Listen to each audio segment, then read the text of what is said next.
Bangkok जो है वो सेकंड मोस्ट विजिटेड सिटीज़ की लिस्ट के अंदर लास्ट टाइम आया है। इसका मतलब ये है कि इधर इतना टूरिस्ट आता है। जो नरमी है ना वो ज़रा थोड़ी बाइक वालों के साथ। अभी भी आप सामने देख रहे हो ज़ेब्रा क्रॉसिंग को छोड़ देते हैं एटलीस्ट इतना कि वहाँ से भी गुजर सकता है, इसके बाद वो आगे ही आपके खड़े होते हैं।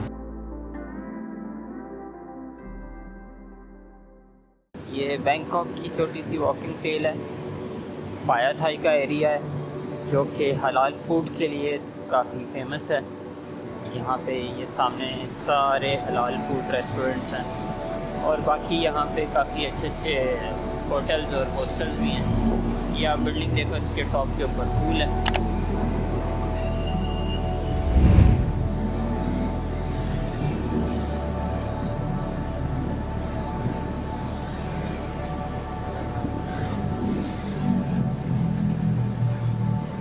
तो ये है हलाल फूड स्ट्रीट। और भी बहुत सारी जगह पे हैं, यहाँ पे भी है एक। और यहाँ पे अगर आप थोड़ा सा आगे जाओ तो यहाँ पे एक मस्जिद भी है।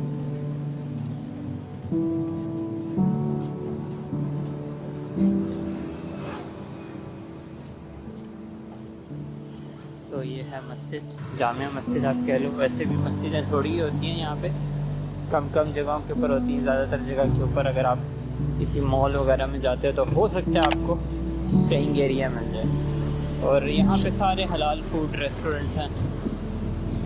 इसमें टर्किश रेस्टोरेंट भी है, इसके अलावा थाई फूड भी है, थाई हलाल फूड भी है और इस तरह की सारी चीज़। अगर आप सस्ते की बात करते हो तो जो चीप प्राइस में आपको फूड मिल जाता है, खाना हलाल मिल जाता है, वो ऑफ कोर्स थाई ही होता है।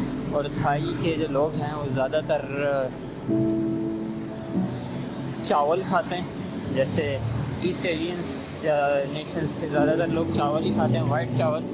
आप कोई भी चीज़ बोलोगे तो ये उसके साथ चावल खा रहे होंगे। मतलब अगर आप KFC का मेन्यू देखोगे तो उसमें भी साथ चावल होंगे, आप मैकडॉनल्ड का मेन्यू देखोगे तो उसमें भी साथ चावल होंगे।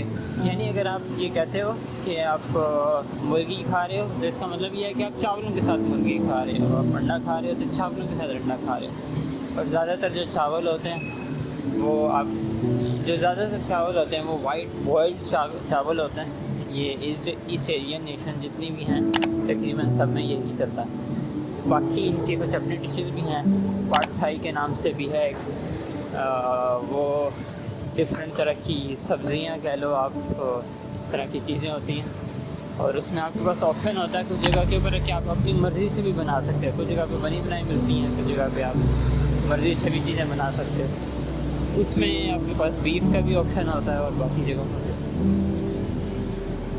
सो ये चौक है, यहाँ पे नीचे आप कह लो कि ये इतना कोई बड़ा बिजी चौक नहीं है।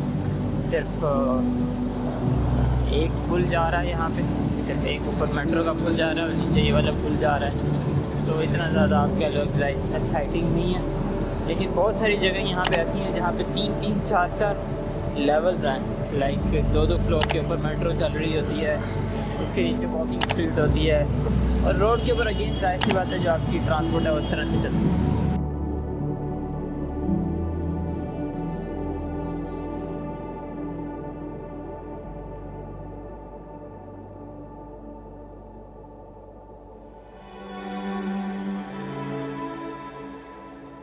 अच्छा, जो ट्रैफिक की अगर बात करें ना तो जो गाड़ियों वालों को मैंने देखा वो ज़ेब्रा क्रॉसिंग से पीछे ही खड़े होते हैं, क्योंकि ज़रा गाड़ियों वालों के साथ ज़्यादा सख्ती है। जो नरमी है ना वो ज़रा थोड़ी बाइक वालों के साथ। अभी भी आप सामने देख रहे हो ज़ेब्रा क्रॉसिंग को छोड़ देते हैं एटलीस्ट इतना कि वहाँ से कोई गुजर सकता है, इसके बाद वो आगे ही आके खड़े होते हैं। लेकिन हेलमेट हर एक ने पहना होता है। ये हेलमेट और नंबर प्लेट हर एक का लगा होता है। ऐसा नहीं है कि कोई बगैर हेलमेट के जा रहा है और बगैर नंबर प्लेट के जा रहा है। कोई इक्का दुक्का दरमियान में शायद नज़र आ जाए तो एक अलग बात है।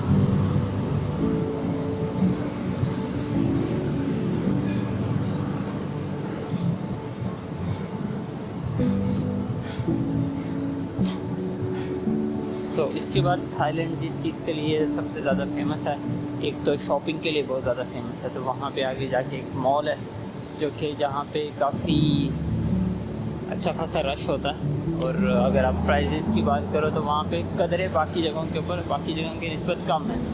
मॉल का नाम जो है आई थिंक प्लेटिनियम मॉल को जिस तरह करके नाम है, वो आगे जाके आएगा। और वहाँ पे वो काफ़ी बिजी जगह है। उस जगह के ऊपर आपको बहुत से देसी भी मिल जाएंगे, गोरे भी मिल जाएंगे, जो कि शॉपिंग करने की गर्ज से आए होते हैं। तो यहाँ पे अगर आप ऊपर देखते हो तो बहुत बड़ी बड़ी बिल्डिंग्स हैं।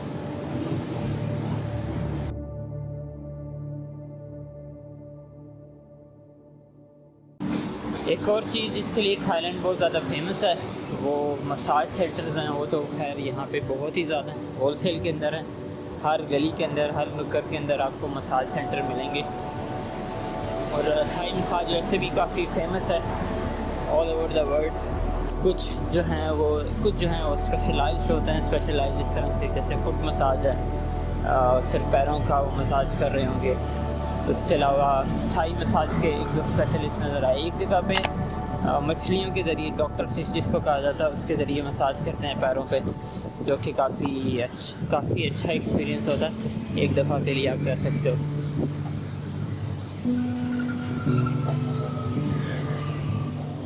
लेकिन मसाज सेंटर बहुत ज़्यादा हैं। बाली के अंदर मैंने देखा था, बाली के अंदर भी इसी तरह से ऊपर नीचे आगे पीछे मसाज सेंटर चढ़े हुए हैं, और इधर भी इस तरह से ही है। इसके अलावा सेकंड चीज़ आप कह लो कि टैटू शॉप्स भी बहुत सारी हैं, क्योंकि गोरा आता है और ज़्यादातर गोरों के लिए तो ये सारी चीज़ें बहुत सस्ती हैं। और यहाँ पे उन्होंने अगर टैटू करवाना है यहाँ पे, या फिर अपना ट्रीटमेंट करवाना है इस तरह से स्किन से रिलेटेड, तो वो बहुत सस्ते में होगा बनिस्बत इसके कि अगर वो वहाँ जाके अपने मुल्क में करवाते हैं। तो अक्सर गोरों से मैं यहाँ पूछ रहा होता हूँ, वो कहते हैं कि Thailand is a very cheap country, यानी अगर आप लोकल ट्रांसपोर्ट पे सफ़र करो तो आपके इतने से सेंट लगते हैं। लेकिन अगर हम बात करते हैं रुपीज़ के हिसाब से, तो क्योंकि पाकिस्तानी करेंसी काफ़ी डीवैल्यू हो चुकी हुई है, तो अब जो बात है उसको कन्वर्ट करने में अच्छे खासे पैसे लग जाते हैं। उनके लिए तो बहुत सस्ता है। लेकिन अगर हम PKR से कन्वर्ट करते हैं, क्योंकि पाकिस्तानी करेंसी बहुत ज़्यादा डीवैल्यू हो चुकी हुई है और इतनी आसानी से आप उसको कन्वर्ट भी नहीं कर सकते। ज़ाहिर सी बात, आपके पास USD होने चाहिए ताकि आप उसको आसानी से कन्वर्ट कर सकें, या फिर कोई भी और करेंसी, दिरहम, रियाल, या आप यूरो या फिर पाउंड होनी चाहिए, जो कि बहुत आसानी से कन्वर्ट हो जाती हैं। PKR का ये है कि आपको इतनी आसानी से कन्वर्ट नहीं होगा, इतनी आसानी से आपको अच्छा रेट नहीं मिलेगा, तो ज़्यादा स्ट्रगल करना पड़ेगा बनिस्बत डॉलर के या फिर दूसरी चीज़ों के। वैसे अगर हम बैंकॉक की बात करें तो वो रात को ज़्यादा जगमगा रहा होता है। मैं लाइटिंग के हिसाब से बात कर रहा हूँ, लाइट्स बहुत होती हैं। इवन अगर आप जो इनका आगे जाके यहाँ पे दरिया है जो बैंकॉक के दरमियान से गुजरता है, अगर आप उसके ऊपर क्रूज़ लेते हो और सारे बैंकॉक को देखते हो तो आपको नज़र आएगा कि जगह जगह पे लाइटिंग है और जगह जगह पे इस तरह की लाइटिंग बहुत ज़्यादा है। लेकिन अगर हम इसका कंपैरिजन करें मलाका से, तो वो छोटा है, शहर छोटा है, लेकिन वहाँ अगर लाइटिंग देखी जाए तो उससे ज़्यादा है।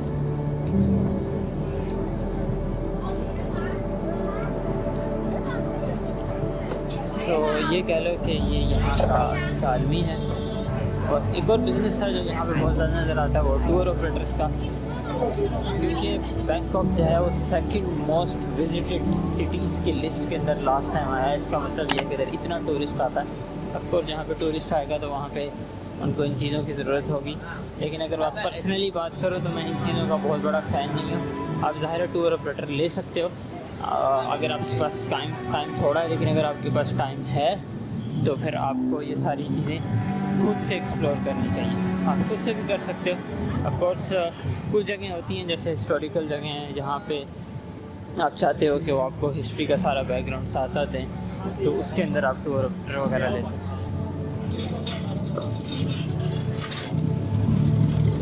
एक बहुत अच्छी चीज़ यहाँ पे बैंकॉक की ये है कि यहाँ पे ग्रीनरी बहुत ज़्यादा है। आप अगर बोलो तो रोड्स के ऊपर भी दरख्त बहुत ज़्यादा लगे होते हैं, और इवन मार्केट्स के अंदर भी, अगर शॉपिंग कॉम्प्लेक्स के अंदर भी अगर आप जाके देखो तो वहाँ पे भी दरख्त लगे होते हैं, दरख्त लगाए होते हैं, और ये दरख्तों को सहारा देते हैं चारों तरफ से ताकि वो मज़ीद लंबाई के अंदर बढ़े हों। अभी इस वक्त यहाँ पे तो नहीं किसी को दिया हुआ, लेकिन नॉर्मली ये दरख्तों को सहारा दे के उनको सीधा बिल्कुल बड़ा करते हैं। ताकि वो बिल्कुल जो उनका तना है वो बिल्कुल तकरीबन सीध के अंदर बढ़ा और फिर बाद में उनको इस तरह से सायेदार ज़्यादा बेहतर बना सकें। अब यहाँ से आगे तो आपको पब्लिक ही नज़र आएगी सिर्फ। अवेलेबल ना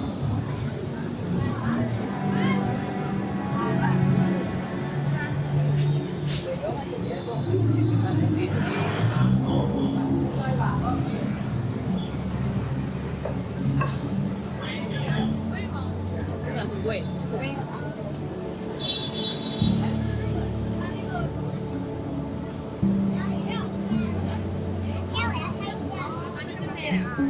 ये सामने मॉल है, फैशन मॉल है, जो यहाँ पे बहुत रश होता है, बहुत सारी पब्लिक आई होती है शॉपिंग वगैरह करने के लिए। और इस एरिया के अंदर बाकी मार्केट वगैरह है जहाँ पे लोग शॉपिंग के लिए आए होते हैं फैशन से रिलेटेड। और ज़ाहिर सी बात है बाकी छोटी मोटी यहाँ पे फूड स्ट्रीट्स भी हैं, नॉट मच फेमस लेकिन हैं यहाँ पे। तो ये थी बैंकॉक की वॉकिंग टेल। उम्मीद है आपको पसंद आई होगी। अपना बहुत ख्याल रखिएगा। अल्लाह हाफ़िज़।